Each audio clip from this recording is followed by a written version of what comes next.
हाँ तो बच्चों, हम पढ़ रहे थे हमारी क्लास 10th और उसका चैप्टर था 9th some application of trigonometry, और उसमें हम 9.1 के क्वेश्चन 6 तक कर चुके थे।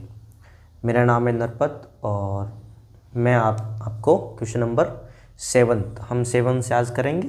तो 7th में क्या कहता है, देखो क्वेश्चन 7th में कहता है from a point on the ground the angles of elevation of the bottom and the top of a transmission tower fixed at a point at the top of 20-meter high building are 45 degree and 60 degree respectively. Find the height of the tower.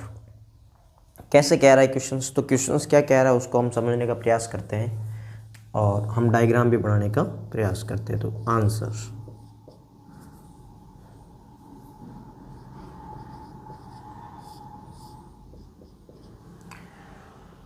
from a point on the ground the angles of elevation of the bottom and the top of a transmission tower। तो first of all तो क्या एक transmission tower है fixed at the top of 20 metre high building. तो सबसे पहले एक building है, मानो बिल्डिंग की हाइट कितनी है 20 मीटर। उसके ऊपर क्या लगा हुआ है transmission tower fixed at the का मतलब इस बिल्डिंग के ऊपर। तो transmission tower fixed at the top of 20 metre high building. इस 20 मीटर हाई बिल्डिंग का टॉप क्या है यहाँ, तो यहाँ से ऊपर कौन है, एक आपके ट्रांसमिशन टावर है। तो ट्रांसमिशन टावर यहाँ से हाई है ऐसे। अब हम क्या करते हैं, हम इसकी नेमिंग करने का प्रयास करते हैं और क्या कह रहा है, तो from a point on the ground. तो ग्राउंड पे एक पॉइंट ले लो पहले, तो यहाँ पे एक ग्राउंड पे क्या हो गया, एक पॉइंट हो गया। The angles of elevation of the bottom and the top of transmission tower. तो ये ट्रांसमिशन टावर का क्या हो जाएगा, ये हो जाएगा बॉटम, और ये क्या हो जाएगा, ये हो जाएगा टॉप।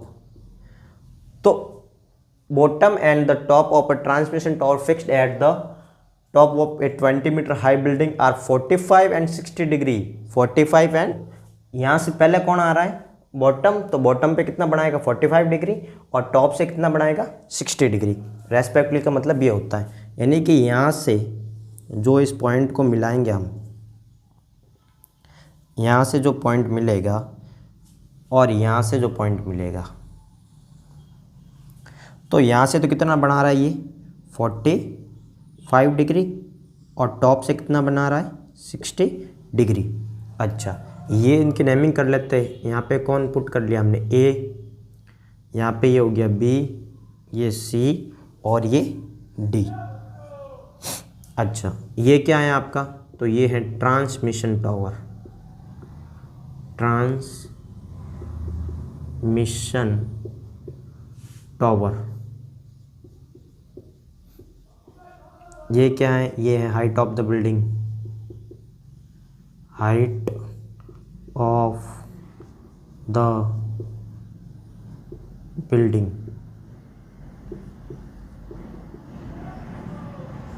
तो ट्रांसमिशन टावर और height of the building 90 degree angle कहाँ बनेगा, यहाँ बनेगा।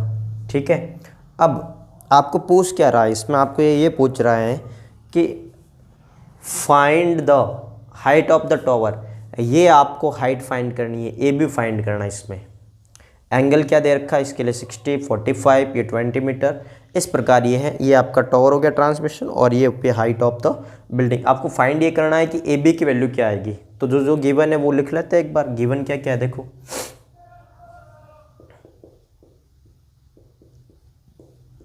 Given height of the tower क्या है, हाइट ऑफ द टावर। तो हाइट ऑफ द टावर क्या है ए बी, और ये हमें क्या करना है फाइंड करना है। ठीक है, और क्या है हाइट ऑफ द बिल्डिंग दे रखा है हमको, तो height of the building height of the building क्या है हमारे पास, BC, जो कितना दे रखा है 20 मीटर। तो ये हो गया आपके पास 20 मीटर। एंगल दे रखा है, एक 45 है, एक 60 डिग्री है। अब हम क्या करेंगे, तो आपको पता है कि सबसे पहले क्या करेंगे हम, सबसे पहले हम एक काम करते हैं, सबसे पहले हम एक ट्राइंगल ले लेते हैं BCD। कौन सा ट्राइंगल ले लेंगे, BCD। अच्छा, ये तो क्या हो जाएगा, ये परपेंडिकुलर, और ये क्या हो जाएगा इसका बेस। क्यों, क्योंकि जहाँ पे 90 डिग्री का एंगल आता है और जहाँ पे एंगल आता है उसको हम बेस कहते हैं, और ये साथ में क्या हो जाता है परपेंडिकुलर, और वही 90 डिग्री के सामने होता है वो हमारा हो जाता है हाइपोटेनियस। तो मैं यहाँ पे एक आपको ट्राइंगल ले रहा हूँ, और ट्रिक आपको पता ही है, यहाँ लिख देते हैं। ट्रिक क्या है, PBP HB, ये ट्रिक है हमारी। इस ट्रिक में जो सबसे लास्ट में आता है वो कौन है, सबसे लास्ट में आता है tan थीटा। ऑलरेडी कई बार बता चुके हम, और बार बार जिक्र करते भी रहेंगे आगे जब जब इसकी जरूरत पड़ेगी। अब आप देखो, ये तो हो गया आपका परपेंडिकुलर, और ये क्या हो गया आपका बेस। ये तो हो गया परपेंडिकुलर BC, और ये क्या हो गया बेस। तो परपेंडिकुलर और बेस, परपेंडिकुलर क्यों ले रहे हैं, क्योंकि गिवन है 20 मीटर। बेस क्यों ले रहे हैं, क्योंकि बेस फाइंड कर लेंगे एक बार। जब बेस फाइंड कर लेंगे फिर बड़ा ट्राइंगल ले लेंगे ACD, और उसके बेस पे ये फाइंड कर लेंगे हम। तो इस प्रकार करना आपको। तो मैं पहले ले लेता हूँ N राइट ट्राइंगल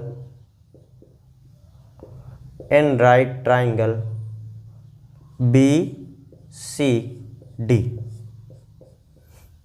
अच्छा, N राइट ट्राइंगल BCD। तो फॉर्मूला क्या होता है tan थीटा का, परपेंडिकुलर अपॉन बेस। परपेंडिकुलर क्या है BC, तो BC, बेस क्या है, बेस है CD, इक्वल्स में क्या आएगा tan। अच्छा, थीटा कितना है, तो BCD में थीटा कितना है 45 डिग्री। तो यहाँ पे क्या आ जाएगा 45 डिग्री। अब आप में से किसको नहीं पता है कि tan 45 की वैल्यू क्या होती है, आपको पता होना चाहिए। तो tan 45 डिग्री की वैल्यू क्या होती है 1। tan 45 की वैल्यू क्या होती है 1, और tan थीटा बराबर परपेंडिकुलर बेस, तो ये बात कर ही चुके हम। BC की वैल्यू क्या है, तो BC की वैल्यू है 20, तो यहाँ पुट कर लो 20 अपॉन CD इक्वल्स टू, यहाँ पे क्या आ जाएगा 1, तो CD इधर मल्टीप्लाई हो जाएगा, तो CD के इक्वल भी क्या आ जाएगा 20 मीटर। तो इस प्रकार आपके पास CD की वैल्यू आ गई 20 मीटर। इसको आप चाहो तो क्या नाम दे सकते हो, इक्वेशन फर्स्ट नाम दे सकते हो। और ये जो है आपके पास CD कितना आ गया 20 मीटर आ गया। तो आप यहाँ तक नोट करो, उसके बाद हमारे पास आप देख सकते हो क्या नहीं है, स्पेस नहीं है लिखने के लिए। तो आप यहाँ तक नोट करो, उसके बाद नेक्स्ट लिखते हैं हम।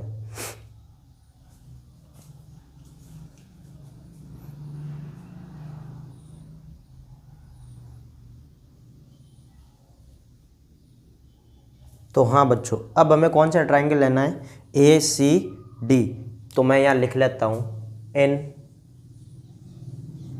Triangle ACD।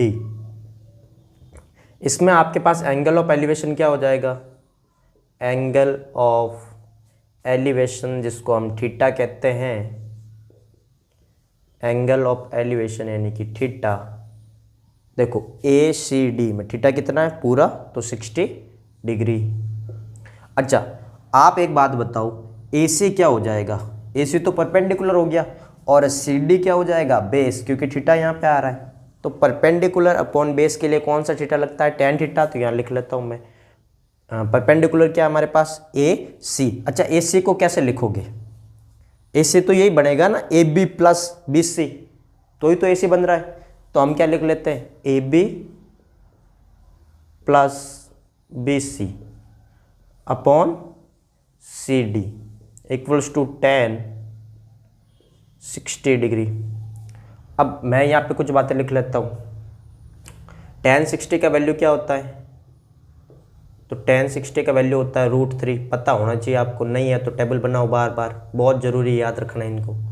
और बाकी सारी बातें तो है ही। ए बी की वैल्यू पुट कर लो, ए बी वैल्यू तो है ही नहीं, ए बी तो फाइंड करना।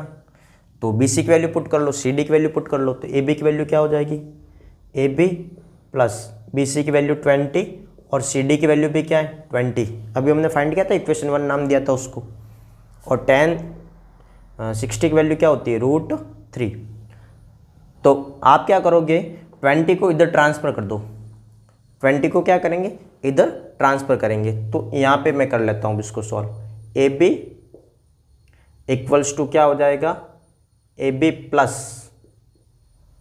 20 और ये मल्टीप्लाई में हो जाएगा 20 √3। अब 20 प्लस का है, इधर जाएगा तो माइनस का हो जाएगा। तो A B equals to 20 √3 minus 20। A B equals to, इन दोनों में कॉमन क्या आ रहा है, हमारे पास 20 आ रहा है, तो बचा क्या √3 माइनस 1। तो ये आपके क्या आ गई, वैल्यू आ गई ए बी की। पीछे क्या लगा लेंगे हम, मीटर। आप एक बात बताओ, ट्रांसमिशन टावर तो ए बी ही तो था, ट्रांसमिशन टावर क्या था, ए बी ही तो था। तो इस प्रकार हमारे पास height of the transmission tower क्या आ गई 20 कोष्टक √3 माइनस 1 मीटर। तो यहाँ पे लिख लेंगे hence the height of the transmission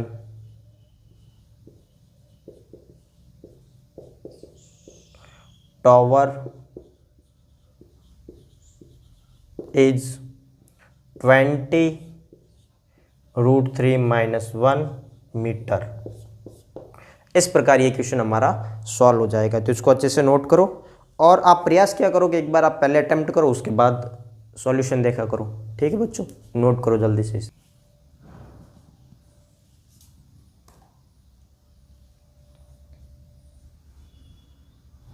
हाँ बच्चों, अब question number 8।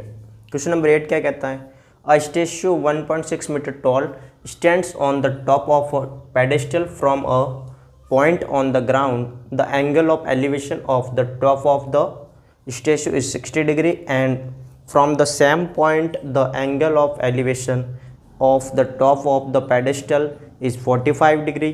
Find the height of the pedestal. सबसे पहले तो आपको ये पता होना चाहिए कि पेडेस्टल क्या होता है। तो पेडेस्टल वो होता है, जैसे कि आपने देखा होगा statue of unity, Sardar Vallabh भाई पटेल का जो गुजरात में बना हुआ है, माननीय सरदार वल्लभ भाई पटेल। तो स्टैच्यू ऑफ यूनिटी जिस पे खड़ा है, तो शुरुआत में जिस सबसे पहले क्या बनाते हैं, उसका बेस बनाते हैं इतना हाइट पे, उसके बाद ऊपर क्या लगती है, मूर्ति लगती है। तो जो मूर्ति का स्टैंड होता है उसको बोलते हैं पेडेस्टल मीटर। तो हम बनाने का प्रयास करते हैं। देखो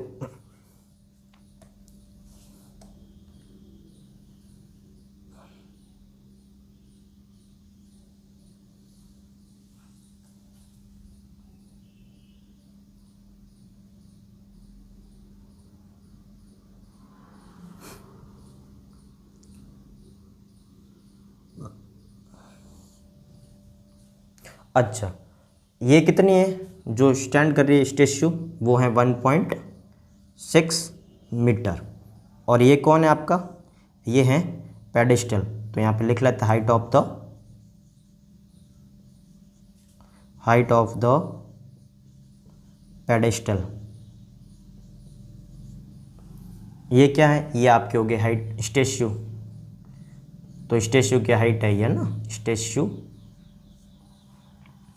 अब क्या कहता है, stands on the pedestal from a point on the ground, from a point on the ground. तो ये ग्राउंड होता है इसे basically.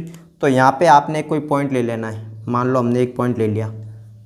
On the angle of elevation of the top of the statue. Statue का टॉप कौन सा, ये रहा स्टैच्यू का टॉप,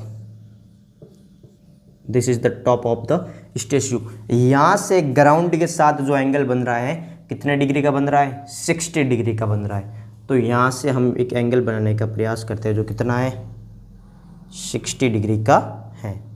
ठीक है, तो यहाँ से जो एंगल बन रहा है वो कितना बन रहा है, 60 डिग्री। चलो ये हमने बना दिया।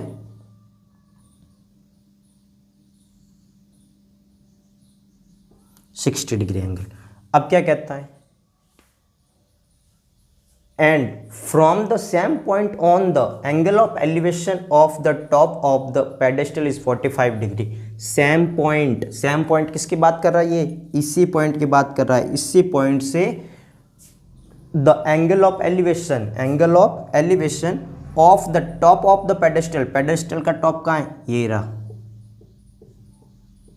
ये तो बॉटम हो गया, तो ये टॉप यहां से कितने डिग्री का एंगल बना रहा है उसी पॉइंट के साथ, 45 डिग्री का एंगल बना रहा है, 45 डिग्री का एंगल बना रहा है।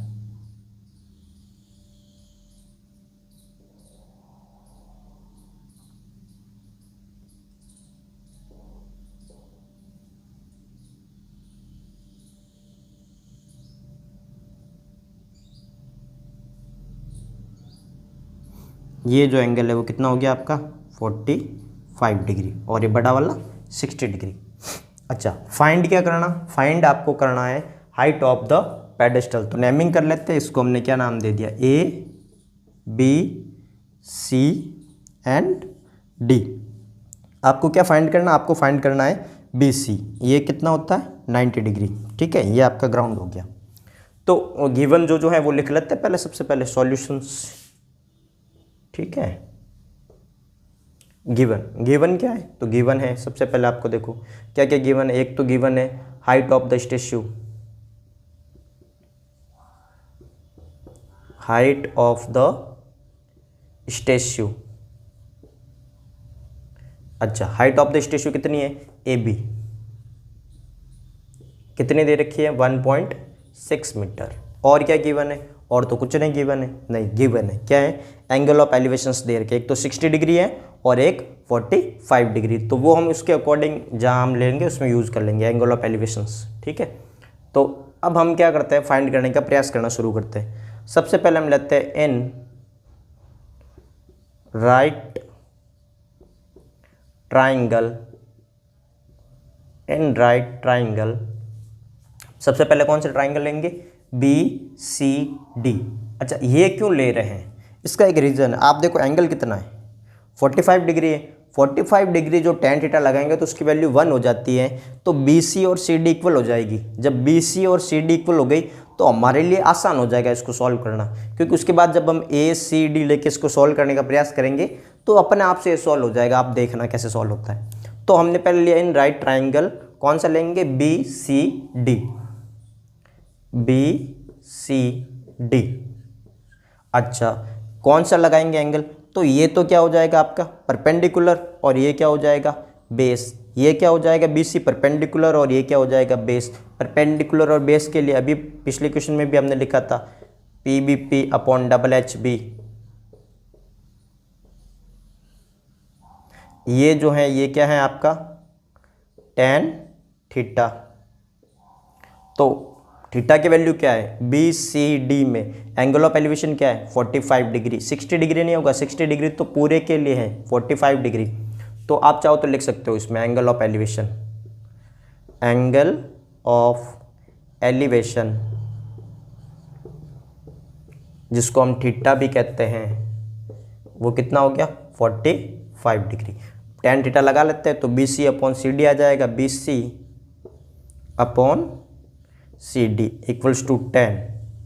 अच्छा बताओ थीटा क्या आ जाएगा 45 डिग्री। tan 45 की वैल्यू क्या होती है 1, यहाँ लिख लेता हूँ मैं, tan 45 की वैल्यू होती है 1। tan 45 की वैल्यू क्या हो गई 1। अब यहाँ पे वैल्यू पुट कर लो आप, तो BC/CD इक्वल्स टू 1। ये CD से जाके मल्टीप्लाई हो जाएगा तो BC किसके इक्वल आ जाएगा CD के। यही हम आगे यूज़ करेंगे सेकेंड ट्राइंगल में, तो हमारा सॉल्व हो जाएगा क्वेश्चन। इसको क्या नाम देंगे हम, इक्वेशन फर्स्ट। इसको क्या नाम दे दिया हमने, इक्वेशन फर्स्ट।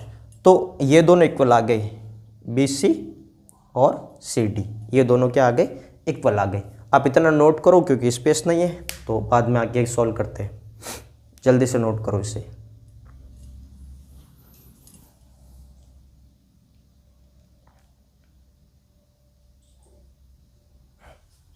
हाँ, तो देखो अब इसको आगे सॉल्व करते हैं। अब कौन सा ट्राइंगल लेंगे, ACD।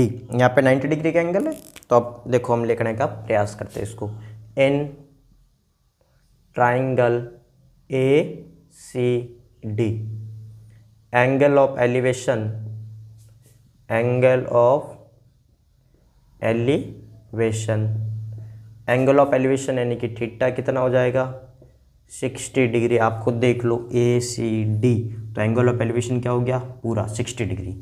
अच्छा इसमें भी क्या है, ये पूरा क्या हो जाएगा आपका परपेंडिकुलर, ये क्या हो जाएगा बेस, तो perpendicular upon base tan theta, तो यहाँ पे लगा लेंगे परपेंडिकुलर। अच्छा बताओ परपेंडिकुलर में क्या क्या होगा, A B plus B C, perpendicular तो पूरा है ना, तो A B plus B C तभी ए सी बनेगा, तो परपेंडिकुलर में क्या लिख लेंगे हम, A B plus B C upon में क्या आएगा सी डी, अपॉन में क्या आ जाएगा सी डी, क्योंकि परपेंडिकुलर अपॉन बेस होता है tan।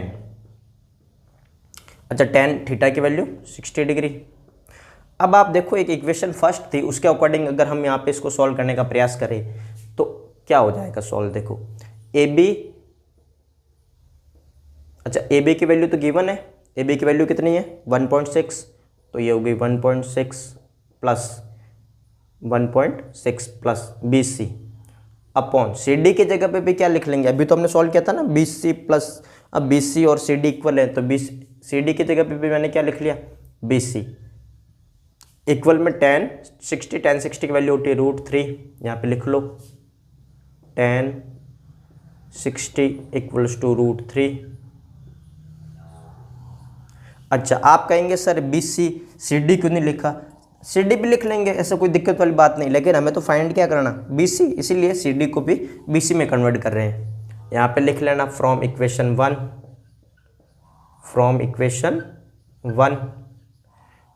अब आप बी सी को उधर भेज दो तो क्या बन जाएगा 1.6 plus B C equals to, B C उधर जाके मल्टीप्लाई, तो B C √3, 1.6 equal to B C √3 minus B C, common क्या आ जाएगा बी सी कॉमन आ जाएगा, तो 1.6 इक्वल टू कॉमन आ गया बी सी, बचेगा क्या √3 माइनस 1, यहाँ पे 1 यहाँ पे √3 माइनस 1 बी सी के साथ मल्टीप्लाई, उधर जाएगा तो डिवाइड में, तो 1.6 upon √3 minus 1,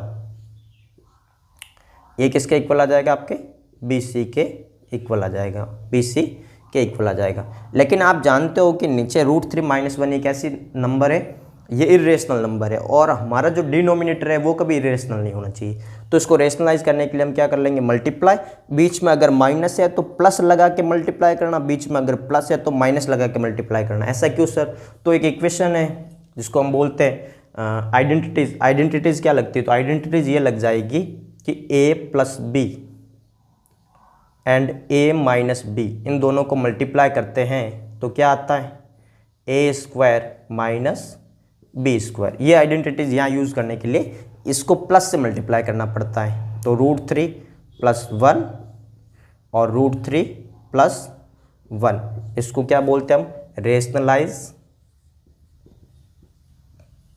of the denominator,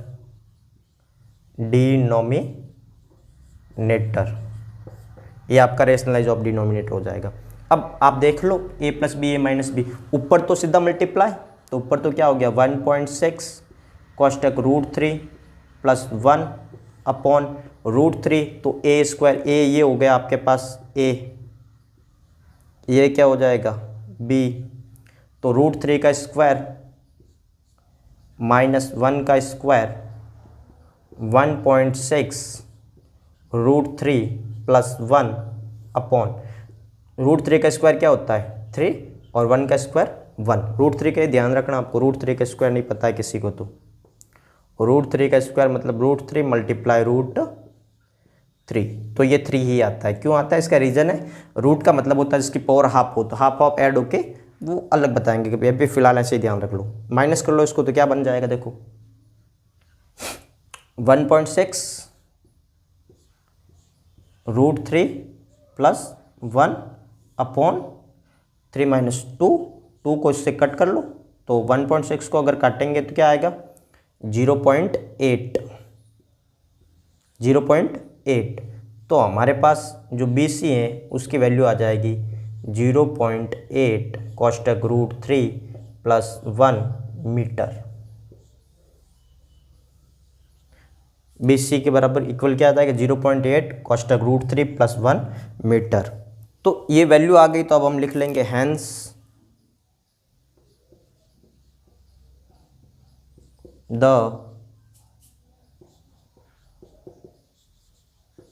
height of the pedestal is 0.8 √3 plus 1 metre. ये हो जाएगी हाइट ऑफ द पेडेस्टल। तो अब नोट करो इसे, फिर नेक्स्ट क्वेश्चन करते हैं।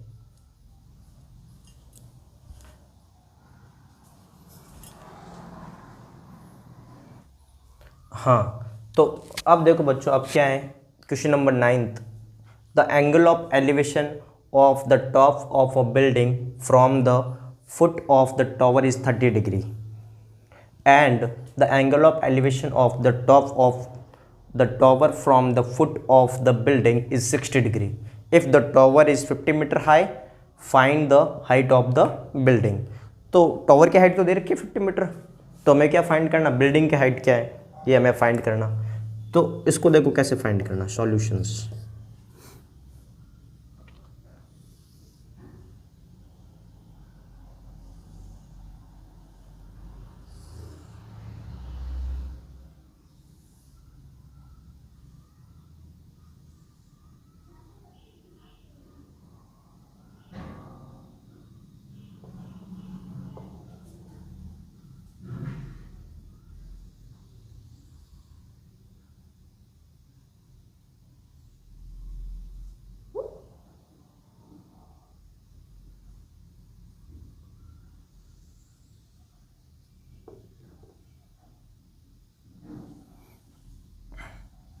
इस प्रकार ये बन जाएगा। क्यों बन जाएगा इस प्रकार, इसका रीज़न समझो।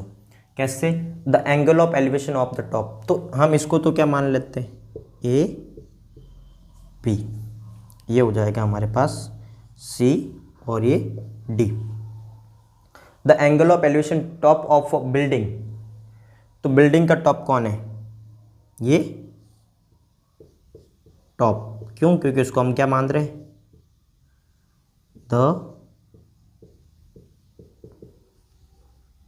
हाइट ऑफ द बिल्डिंग, ये तो फाइंड ही करना है। और ये क्या हो जाएगा, टॉवर है, तो द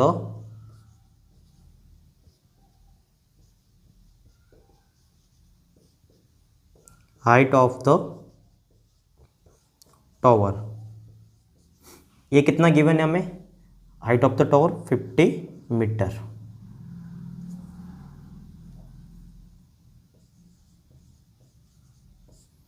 ये गिवन है, यहाँ से यहाँ तक हाइट है, ठीक है। और ये हाइट हमें फाइंड करना। अच्छा, ये टॉप ऑफ द क्या है, बिल्डिंग। तो वापस पढ़ते हैं, the angle of elevation of the top of a building from the foot of the tower, foot of the tower, ये टॉवर का क्या हो जाएगा, फुट हो जाएगा। तो फुट ऑफ द टॉवर के साथ क्या, इतना डिग्री का एंगल, 30 डिग्री का। तो ये वाला एंगल क्या बन गया, 30 degree. Same the angle of elevation of the top of the tower, ये टॉप ऑफ द टॉवर हो गया आपका, और ये top of the tower building के फुट के साथ, foot of the building, foot of the building is 60 degree. तो ये वाला एंगल क्या हो जाएगा, 60 डिग्री। बच्चों बिल्डिंग को इसलिए छोटा बनाया है क्योंकि जब एंगल 30 डिग्री का बनेगा तो ये दूर बनेगा और हाइट इसकी कम होगी। 60 डिग्री के लिए हाइट ज़्यादा चाहिए, तो ये बड़ा है और ये छोटा है। चलो ये सारी बातें हो गई। अब हमें फाइंड क्या करना, तो फाइंड आपको ये करना है कि हाइट ऑफ द बिल्डिंग क्या है। तो ये आपका हाइट ऑफ द बिल्डिंग यानी कि ए बी फाइंड करना आपको, ये सी डी गिवन है आपके पास। तो यहाँ पे हम लिखने का प्रयास करते हैं जो जो गिवन है। सबसे पहले तो क्या गिवन है, सबसे पहले हमें गिवन है हाइट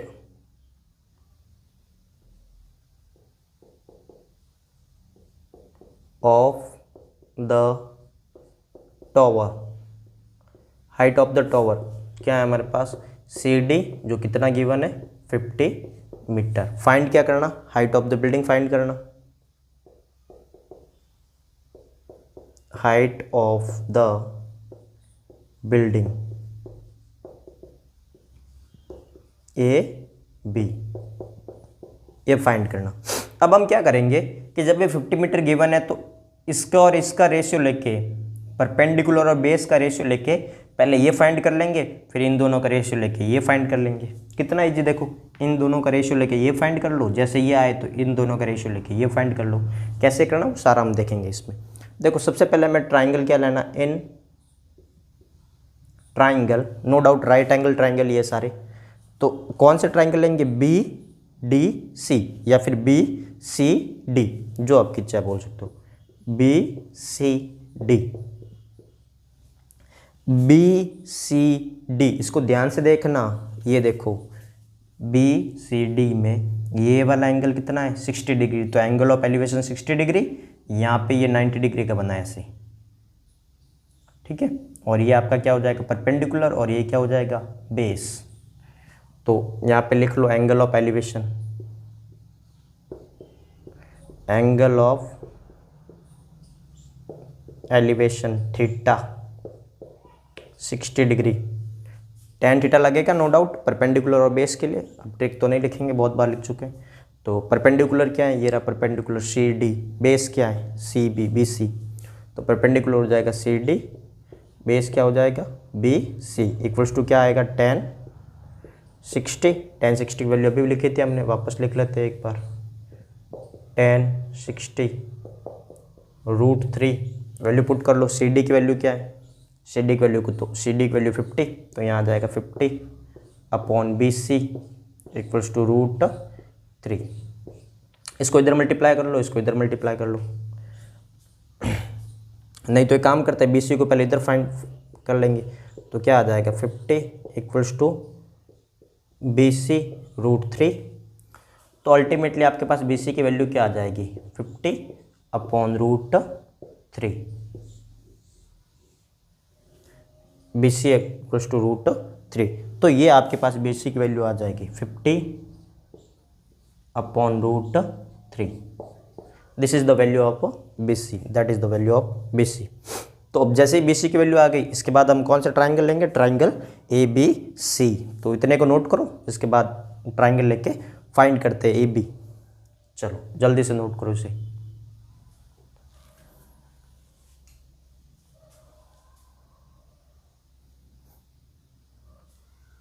हाँ, तो अब हम ट्राइंगल ले लेते हैं ABC। देखो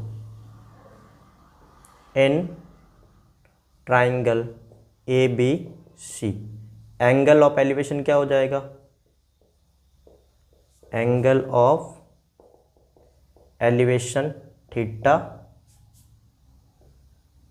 angle of elevation ABC, angle of elevation क्या 30 डिग्री। कोई भी 60 नहीं गएगा, ध्यान रखना। एंगल ऑफ एलिवेशन यहाँ बन रहा है, ये तो इसका एंगल ऑफ एलिवेशन है। अब आप बताओ, ये AB, तो ये क्या हो जाएगा परपेंडिकुलर, जहाँ थीटा हो, जहाँ 90 डिग्री का एंगल ऐसे बनेगा 90 डिग्री।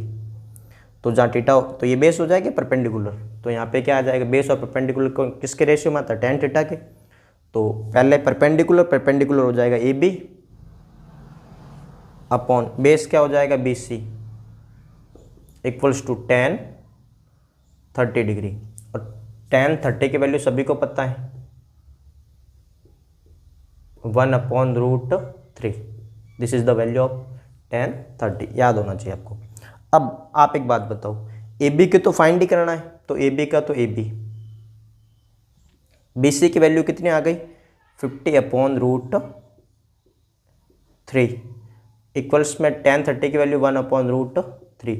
एक बात बताओ, यहाँ ये किस में, डिवाइड में, उधर आएगा तो मल्टीप्लाई में। आप चाहो तो इसको रिवर्स करके भी कर सकते हो, लेकिन मेरे को ये ठीक लग रहा है कि सीधा ही भेज दो, क्योंकि डिवाइड में इधर आएगा तो मल्टीप्लाई में एज इट इज। तो आपके पास AB क्या आ जाएगा 1/√3 मल्टीप्लाई 50/√3, और 50 का तो 50, √3 और √3 मल्टीप्लाई होकर 3, और इसको डिवाइड करेंगे तो 60 से 2/3 मीटर। तो इस प्रकार आपके पास AB जो है वो आ जाएगा 62 ये आपके पास वैल्यू अब क्या आ गई, ए बी। तो हम लिख लेंगे hence the height of the building